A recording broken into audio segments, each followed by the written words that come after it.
I knew the ground was about to crack the second Jasmine Foster told me to make myself useful. Her voice carried that particular brand of entitlement you can only acquire by being born into the corner office. Like she'd rehearsed superiority between hot yoga sessions and berating baristas who got her oat milk ratio wrong. We stood in the break room, though calling it that felt generous. More like a sad corner with a wobbly table, stale bagels someone had optimistically labeled breakfast treats, and a coffee maker that wheezed like it had emphysema. Lydia from HR hovered near the fruit bowl, radiating the nervous energy of someone who once tried to discipline me for using too many exclamation points in emails. And there was Jasmine in her sustainably sourced blazer and a mug that read "Boss Babe," smiling like a shark circling wounded prey. "Make yourself useful," she said, gesturing toward the refreshment table like I was hired help who'd forgotten their purpose. I approached slowly, deliberately, not rushing, not performing, just moving with the unhurried confidence of someone who held all the cards and was about to lay them on the table. I picked up a napkin, wiped an imaginary smudge from the corner of a plastic plate, then reached into my jacket pocket. What I placed on that table wasn't dramatic. Just a small black key fob. Matte finish. About the size of a lighter. Nothing that screamed importance. But when it landed on that cheap plastic surface, it made a sound like a judge's gavel hitting mahogany. A soft click that somehow echoed. Logan, our head counsel, was mid-sentence with the finance director when he froze. His words died like a computer crashing. His eyes locked on the fob, then on me, then back to the fob. "Whose hardware authenticator is this?" he asked, his voice barely audible. Jasmine squinted at it like it was a coupon for a store she'd never shop at. "What even is that, Isla? Seriously, is this one of your weird tech relics? I asked you to grab napkins, not clutter the table with random junk." That's when I smiled. Just enough to show teeth. "Nobody ever asked for it back," I said. "If you're still listening and 95% of you are without subscribing, you're not going to want to miss how this unravels. So hit that subscribe button. Give it a like. It genuinely helps more than you realize, and my team feeds off the chaos we get to document." Now back to the regularly scheduled implosion. The room went silent. Not the polite kind. The scared kind. Logan reached for the fob like it might explode. He pulled out his phone, tapped something, and his face drained of color faster than an unplugged battery. He didn't speak. Just handed his phone to Lydia. She read it. Blinked. "Read it again." Her lip twitched. "Is this saying she's still the legal authenticator?" Lydia whispered. I watched them scramble through silent panic like a Roomba trapped in a corner, bumping against the walls of their own bad decisions. Jasmine laughed. Actually laughed. "Oh my God. Are we seriously doing this right now? Isla doesn't own anything." She left. I replaced her. Her access got revoked. HR confirmed it. Logan didn't laugh back. "Clause 14C, he said slowly, like dragging words through concrete. "Authentication rights only transfer if there's documented legal revocation. Chain of custody protocol. No revocation, no reassignment." Jasmine blinked like her brain was buffering. "Okay, but someone must have signed something.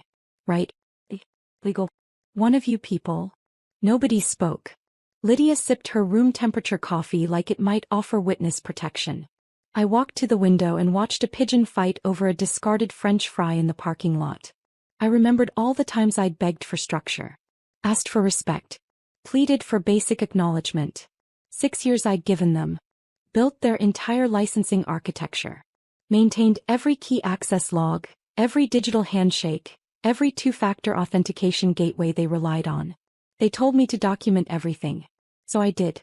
Except one thing. This. And now that little fob on a plastic tray was about to dismantle their entire license infrastructure. Client access. Internal validation. Vendor authentication. All of it ran through one thing. Me. "Well," I said, turning back toward the room, "I'll be heading out now." Jasmine opened her mouth to speak, but Logan raised a hand. "Don't. Not right now." She looked at him like he'd just canceled her trust fund. "Do you realize what this means?" Lydia whispered. "The entire system," Logan said quietly. "All our license renewals. Client keys. The authentication vault. We can't access any of it without her fob." And just like that, the pastel balloon arch behind the table, "Happy Farewell Isla," in Comic Sans, might as well have read "Welcome to Hell." Nobody clapped. Nobody said goodbye. They just stood there, surrounded by sugar-glazed pastries and corporate dread, as the only person who could save them walked out with an empty coffee cup and not a single reason to return. 2 months before the farewell fiasco, HR summoned me with that chirpy pre-funeral tone they use before corporate executions. The calendar invite subject line read, Strategic Restructuring Alignment. I'd been through enough reorganizations to know alignment meant we're cutting you loose, but please bring your laptop and your dignity in a recyclable tote bag. The conference room smelled like anxiety and dry erase markers. On one side sat Lydia from HR, clutching a pastel folder labeled Transition Packet. On the other, Jasmine, wearing something aggressively beige and smiling like a cat that cornered the canary with a severance check. Isla, she began in that fake gentle voice she uses when she's about to torch your career. The company's entering a new phase of innovation. Leadership believes your skill set would shine elsewhere. We're streamlining for agility. Streamlining, I repeated flatly. Meaning? Lydia chirped. Your position is being dissolved, but we're offering a very generous package. Translation: 2 weeks' pay and a thank you card with a typo. I sat there staring at the PowerPoint slide labeled, Transition Vision 3.0. My entire department had been folded into something called the Digital Futures Initiative. The same initiative Jasmine would lead. The same Jasmine who once locked herself out of her own email for 3 weeks because she thought passwords were case-insensitive. Jasmine smiled wider. This isn't personal. You've been amazing with documentation. That's exactly what we need right now. Someone who can help us capture knowledge. Gracefully. She didn't even realize what she'd just said. Document everything gracefully. Like I was supposed to script my own erasure with a smile and a thumbs-up emoji. I looked down at the severance agreement in front of me. Pages of legalese. Each line a quiet punch to the sternum. But what I didn't see mentioned anywhere, not in the return of property checklist, not in the exit protocols, was the authenticator. No mention of the hardware fob. No clause about license control or keyholder reassignment. Nothing. That's when the humiliation stopped feeling like acid and started feeling like adrenaline. I nodded calmly. Of course. I'll make sure everything's documented. Jasmine looked relieved, like she'd just avoided a confrontation she wasn't equipped for. Perfect.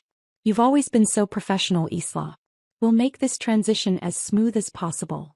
She said it like she was doing me a favor. As if I hadn't built the very systems that made her smooth job possible. The licensing infrastructure. The client validation backbone. The hardware authenticator that every single enterprise key relied on. Tied legally and technically to me. When the meeting ended, Lydia offered a limp handshake. We really appreciate your supportive attitude, she said. You're setting such a great example for the rest of the team. I was back at my desk. The walls felt smaller. My team, my former team, hovered awkwardly waiting for a cue. One of them, Eric, mouthed, I'm sorry. I gave him a half smile that said don't be. I packed methodically. Frame certifications. Old USB drives. The mug that read, I void warranties. Every movement was slow. Deliberate. When I got to the locked drawer where the fob rested, I paused. Opened it. Looked at it for a long moment. Just a plain black piece of plastic. You'd never guess it could bring down an empire built on quarterly earnings calls and fragile egos. I picked it up, turned it over once and slipped it into my bag. That night, in the quiet glow of my apartment, I opened my private notes. A document I'd been keeping for years. My personal continuity log. I scrolled past old infrastructure changes, deployment keys, version histories, and stopped at the line that mattered. Authenticator, Isla Morgan. Ownership, active. Chain of custody, unrevoked. I typed a small update beneath it. Status confirmed. Authentication control still active. Then I leaned back, listening to the hum of the refrigerator and the faint sound of my neighbor's TV through the wall. For the first time in weeks, I smiled. Not out of happiness. Out of recognition. They thought they'd erased me. But you can't delete what's still signed under your name. By morning, I decided if they wanted me gone so badly, I'd give them exactly what they asked for. Documentation. Grace. And silence.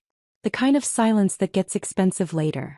It was a Wednesday night when I cracked open the old compliance binder. Not the physical one, but the paranoid, locally saved, air-gapped copy I kept for myself. HR had always chirped about lean documentation, but I documented like I was preparing for a custody battle during a hurricane.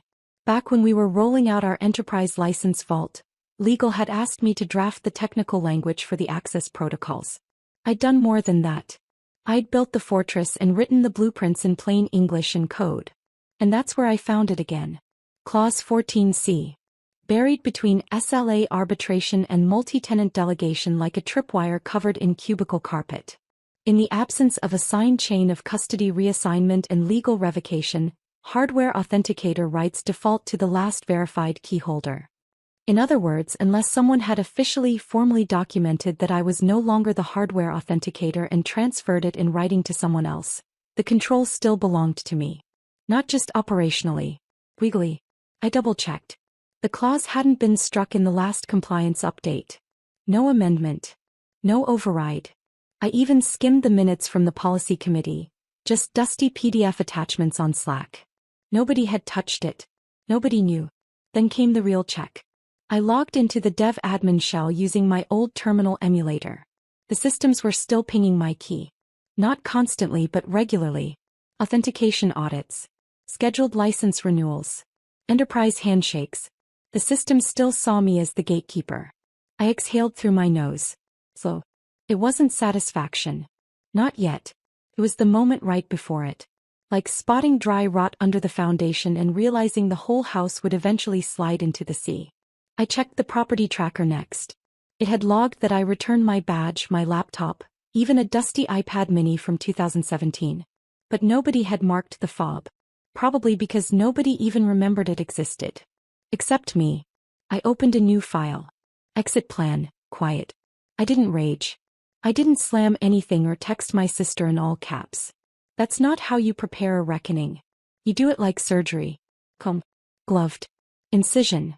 Precise. Step 1. Isolate the pain points. Step 2. Log which systems still tied to my key would begin to expire within 90 days. Step 3. Schedule those expiration flags to trigger at intervals. Subtle enough to look like normal attrition. I wasn't going to sabotage anything. That would have made me like them. Reactive.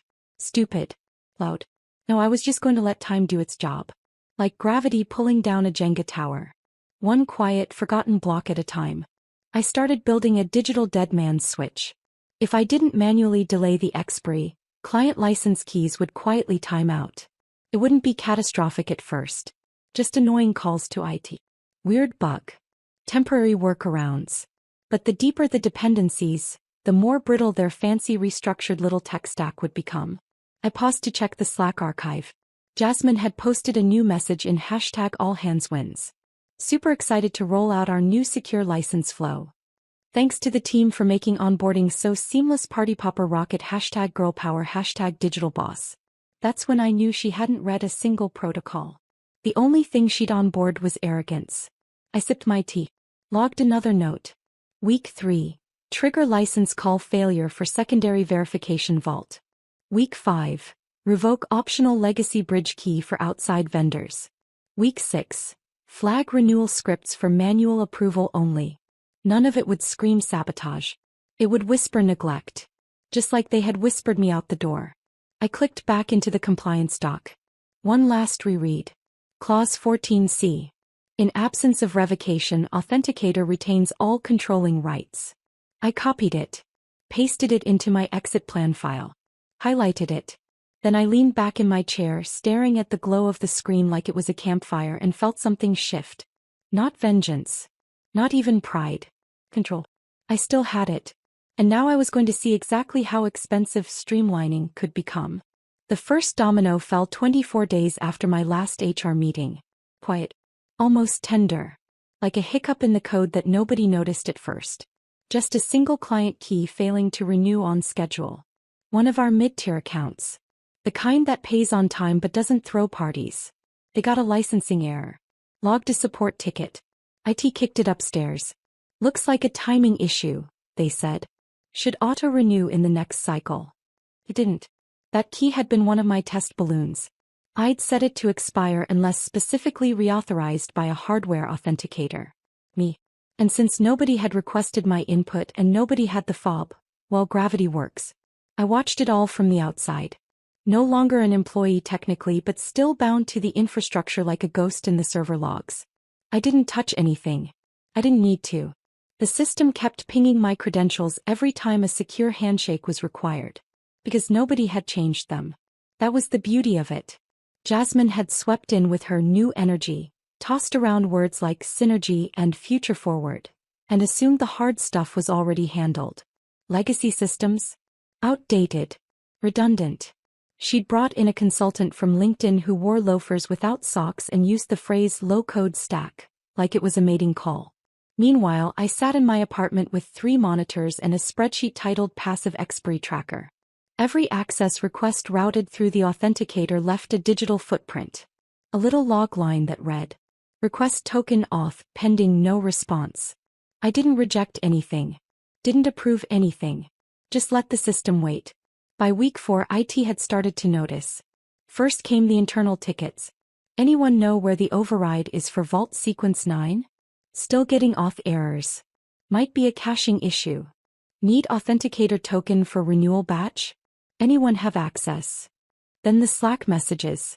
Jasmine posted in #access help like she was crowdsourcing a potluck recipe. "Hey team, anyone know where the vault unlock stuff lives now? Thought that was moved when we archived Isla's access."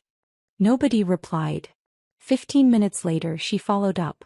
"All NVM will figure it out," grinning face with sweat. But she didn't. Because archiving my access only revoked front-end login credentials. It didn't touch the authenticator ties. The backend systems didn't care what HR filed or what Jasmine announced in an all-hands. They only knew what the compliance protocol said. And the protocol said Isla Morgan. I updated my local doc. Added a new entry under observations. Day 28.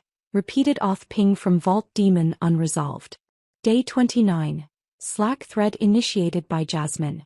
No resolution. Day 30.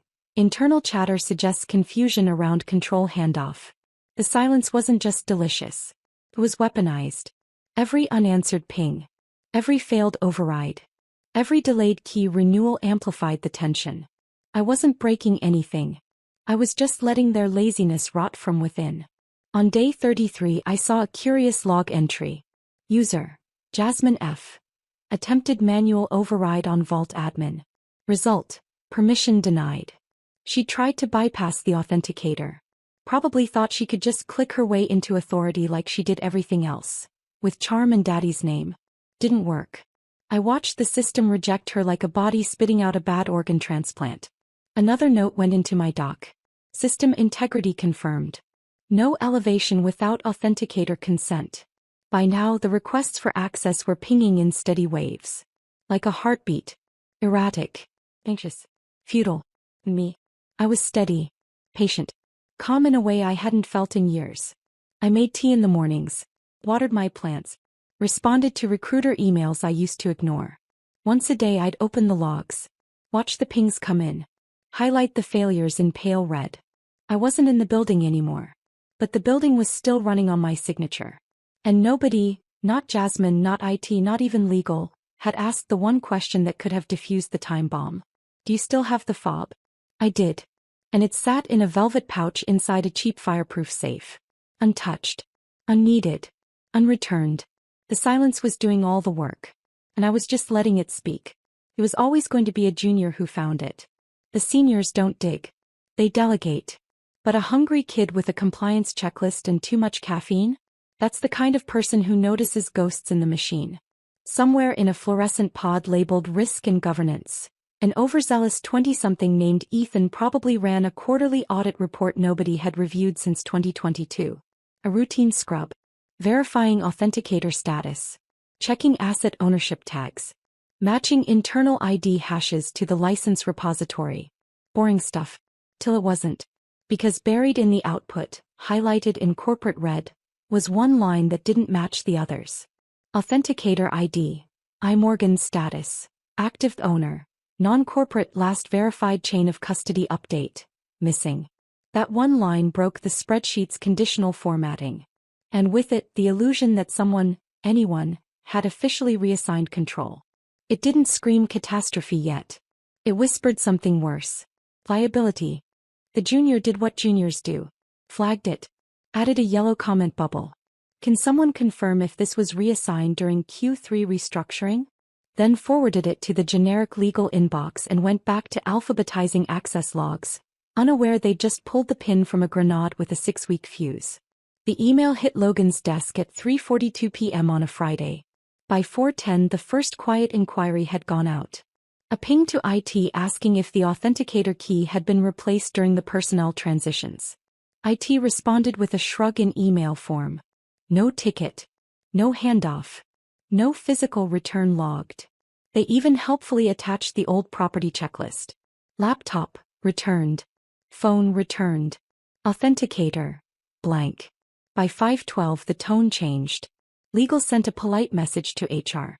Do you have any documentation on the revocation of Isla Morgan's access credentials, specifically regarding hardware authenticators or license vault control? HR, ever useless, replied, we assumed that was handled by infrastructure. Infrastructure replied, we assumed it was covered by legal. Legal didn't reply at all. Just sat quietly with a fresh kind of sweat forming at the base of the neck. The next day the first email hit my inbox. Subject: quick question, vault access clarification. Body: hi Isla, hope you're enjoying your next chapter. Smiling face with smiling eyes, just wanted to ask. Do you happen to remember where you stored the old authenticator materials from your time with us? No big deal, just doing a bit of cleanup on our end. Let me know when you can. I read it 3 times. Once for content. Once for tone. And once just to laugh. The emoji really sold it. That little smiling face slapped at the end like duct tape over a cracked dam. They didn't know how bad it was yet. They just knew something wasn't right. And that maybe, just maybe, I could patch it for them. I didn't respond. I didn't even mark it as read. I just hovered my cursor over the trash icon, let it linger there for a heartbeat and clicked. Gone. I added a note to my tracker. Day 41. Legal inquiry initiated. First contact made. Ignored. I poured myself a glass of wine. Sat back on the couch. Let the silence build. Because now it wasn't just expired keys and unanswered pings. Now there was tension in the walls. Now the people who were supposed to be in control were starting to realize they weren't. And they had no idea just how deep the rot went. I imagined the legal team in their windowless conference room, flipping through printed access logs and highlighting entire pages in fluorescent yellow. I imagined Lydia from HR spinning in her ergonomic chair, pretending to remember some conversation about equipment returns. I imagined Jasmine, oblivious as ever, checking Instagram analytics while the infrastructure she'd hijacked began to buckle underneath her. Because here's the thing about systems. They don't care about office politics. They don't care who's in charge or who got what title. They respond to keys. To protocols. To signatures. And mine was still valid. I didn't need to act. I just needed to wait. The game had finally shifted from neglect to awareness. From apathy to inquiry. And I was already 10 steps ahead. The night of the gala I made popcorn.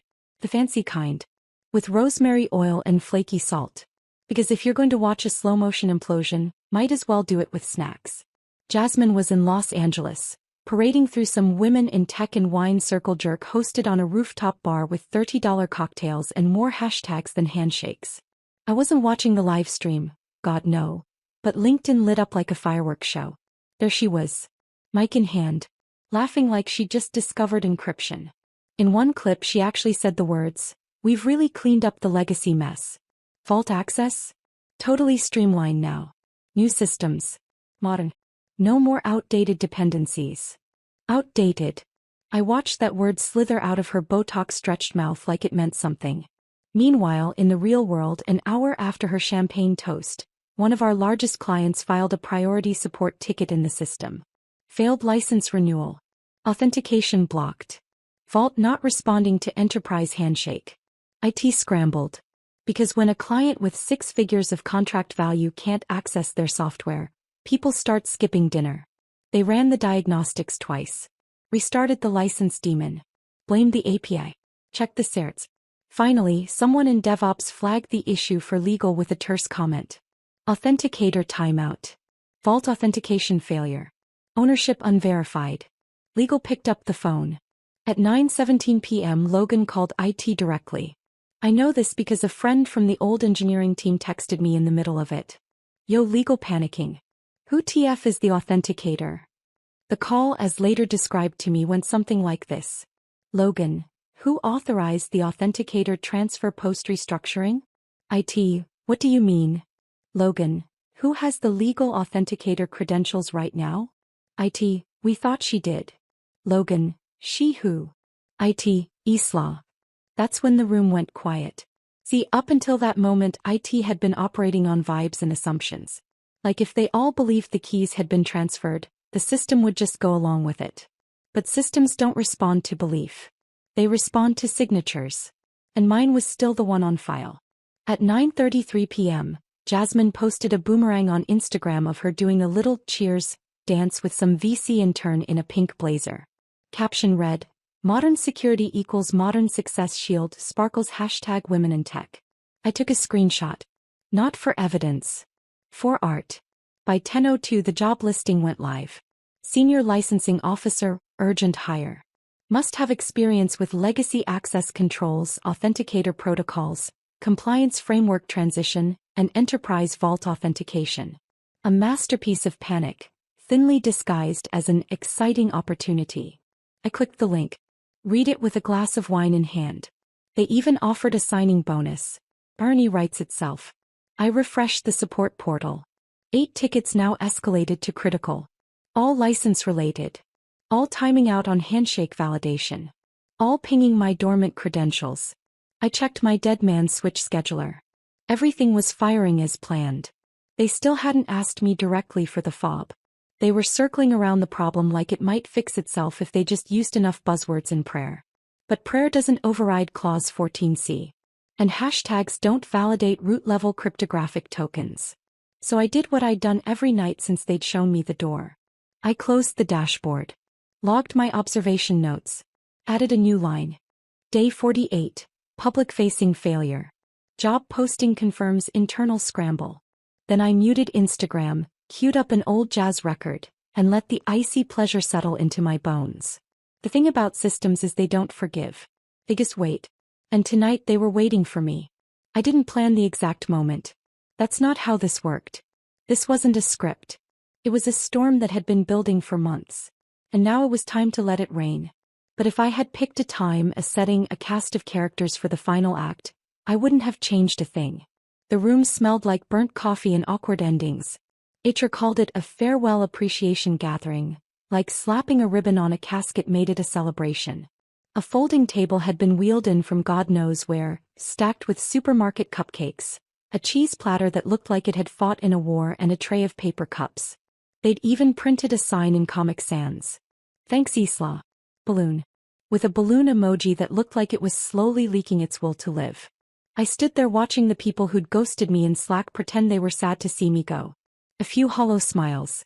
A couple of "you'll do great things" lies from people who hadn't made eye contact with me in weeks. And then right on cue Jasmine entered. Late of course. Wearing something aggressively neutral and trying way too hard to look like leadership. Oh good, you're still here, she said, grabbing a plate. I thought I missed the party. I smiled. Would have been a shame.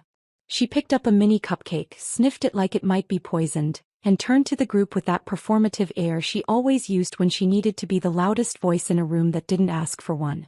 Let's all thank Isla for her incredible documentation work during the transition, she said, raising her paper cup like it was a goblet of mead.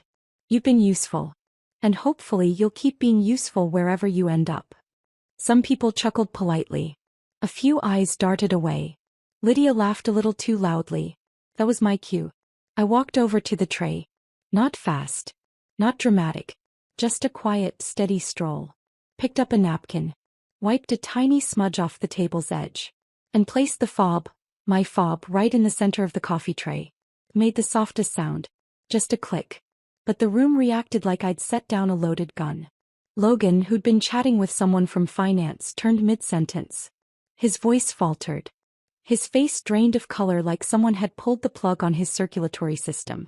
He stepped forward slowly. What is that? Jasmine squinted. Is that one of those dongle things, Isla? Seriously, what is this? A souvenir.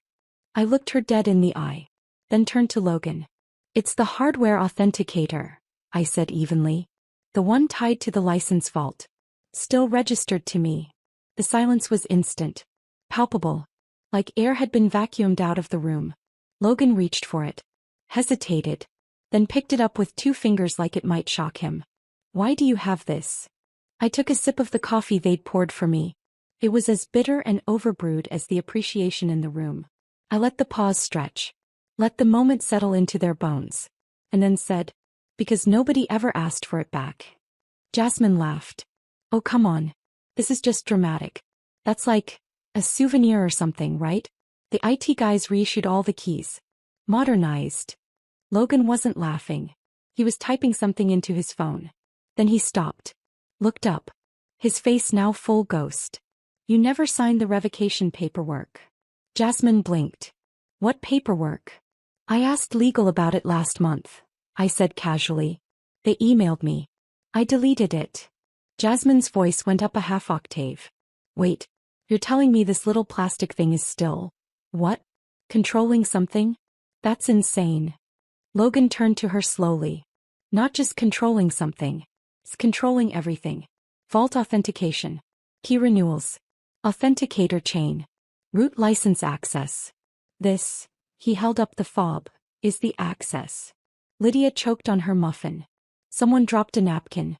I think the guy from Ops muttered holy shit under his breath. Jasmine flailed. Well, okay, but can't we just transfer it now? Update it. Whatever. No, Logan said, almost whispering. Not without her signature. Everyone stared at me. And I said nothing. I just picked up my purse, took one last sip of that awful coffee and walked out. Let the object speak. Let the silence do its work. Let them sit there, surrounded by frosting and panic, realizing that their entire shiny, modernized operation was about to eat itself from the inside out. Because the thing they forgot to take from me wasn't a fob. It was control.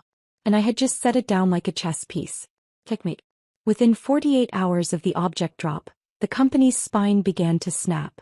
Started not with shouting but with typing. Legal typing.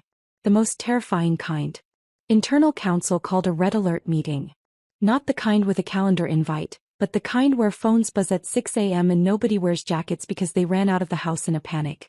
Clause 14C had reared its head. They pulled up the compliance binder. My binder. The one I wrote. Edited. Quietly protected from all their streamlining. In its wrinkled, watermarked glory it said this. Hardware authenticator rights shall remain vested in the last authenticated keyholder unless formally reassigned through signed legal revocation and chain of custody transfer. And below that, last verified authenticator, Isla Morgan. No revocation paperwork. No handoff chain. No override. No backup. No failsafe. Just me. By 9 a.m., Logan had escalated to the CEO's office. Jasmine was yanked out of whatever growth leadership webinar she'd booked herself into and hauled into a glass-walled conference room with 2 attorneys, an IT lead who looked like he hadn't slept since the Clinton administration, and the CFO who kept blinking like he'd swallowed a stapler. Jasmine naturally began the blame game before the door even closed. How was I supposed to know she still had access? I was told everything was reassigned. HR was supposed to. Logan interrupted. Calm and cold. You led the transition. Your signature is on the release forms. You consolidated her department. You approved the checklist. And none of those documents mention the authenticator. Her face twisted. This is not my fault. She's doing this on purpose. Logan didn't argue. Just handed her a hard copy of the latest support stats. 13 clients with blocked license renewals. 8 security escalations. 5 early termination threats due to service breach. 1 federal vendor requesting immediate clarification. And above all, root authenticator unavailable. Authentication failed. I got a text that afternoon from my former team lead Alan. You broke the building. We're eating pizza and crying. Around 2:30 p.m. the formal message came. From legal. Polite but clearly desperate. Subject. Authenticator transfer, urgent request. Body. Hi Isla. reaching out to respectfully inquire if you'd be open to returning the authenticator fob and assisting with the authenticator reassignment process. We understand this may come as an inconvenience, but your cooperation would be greatly appreciated. Let us know if you're available for a brief call. No threats. No legal posturing. Just a tone of corporate begging dressed up in business casual. I didn't respond right away. I took my time. Made a coffee. Walked my dog. Listened to Miles Davis. And thought about all the times they'd ignored me in meetings. Steamrolled my roadmaps. Or told me my concerns were too technical for suite visibility. Then I opened Google Docs. Uploaded a PDF. Labeled it Isla Morgan Consulting Agreement 2025.pdf. And attached it to my reply. The email was short. Happy to assist. My consulting rate is $1,800 per hour. Minimum 20-hour retainer paid in advance. Payment via wire only. Scope of engagement includes key reassignment, documentation, and root authenticator transition. Let me know where to send the invoice. Then I hit send. Less than 5 minutes later, the typing indicator lit up. 10 minutes after that, the CFO replied. Understood. Please provide wiring instructions. No argument. No pushback. Just, understood. Just like that, I went from being disposable to indispensable. From a line item in HR's offboarding sheet to the only person who could stabilize their crumbling infrastructure. I didn't gloat. I didn't post cryptic quotes on LinkedIn. I didn't call anyone to brag. I just opened a fresh document and labeled it Transition Plan Paid Version. Because I wasn't their employee anymore. I was the solution. The product. The queen on the board. And every hour they hesitated was another hour they bled credibility. Funny how things change. A month ago I was quietly boxed out of my own systems. Now they couldn't reboot without my signature. And it cost them $1,800 just to hear me say hello. 3 days. That's how long it took them to stop posturing and start wiring. 3 days of clients escalating to the suite. Of legal pacing like caged dogs. Of Jasmine issuing Slack commands like a panicked toddler trying to steer a cruise ship with a juice box straw. The wire hit my account at 9:01 a.m. on a Thursday. Full retainer. No negotiation. No delay. The subject line on the confirmation email read, Consulting Services Vault Reinstatement. That afternoon they reactivated my badge. Temporarily. Controlled access. Escorted by security. A formality, they said. But I didn't need freedom. I just needed 20 feet of hallway and a working smart card. I wore black.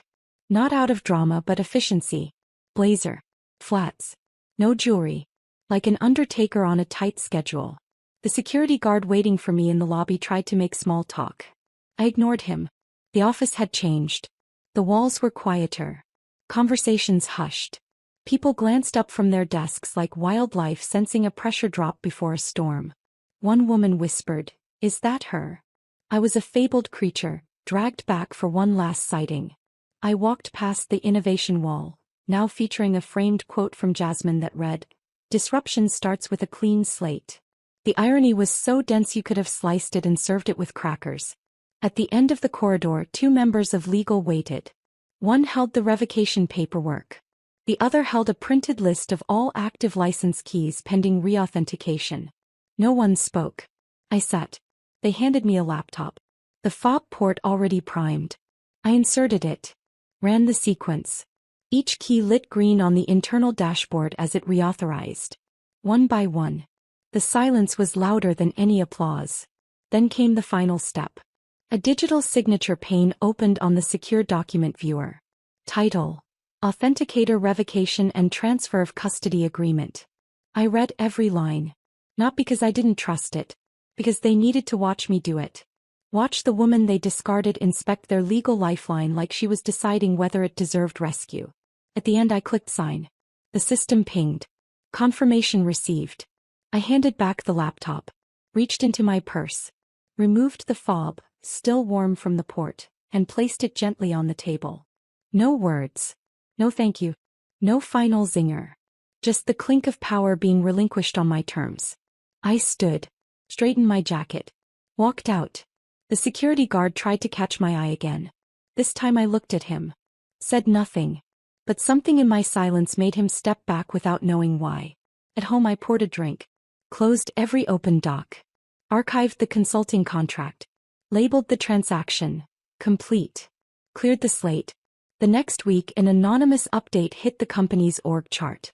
Jasmine's name vanished from the executive roster. No announcement. No memo. Just removed. Internally they called it a realignment. Externally they said nothing at all. But I knew. No headline. No revenge post. Just a system that finally balanced its own books. Me. I never raised my voice. Never filed a complaint. Never sent a single nasty email. I just signed once. And that signature ended everything.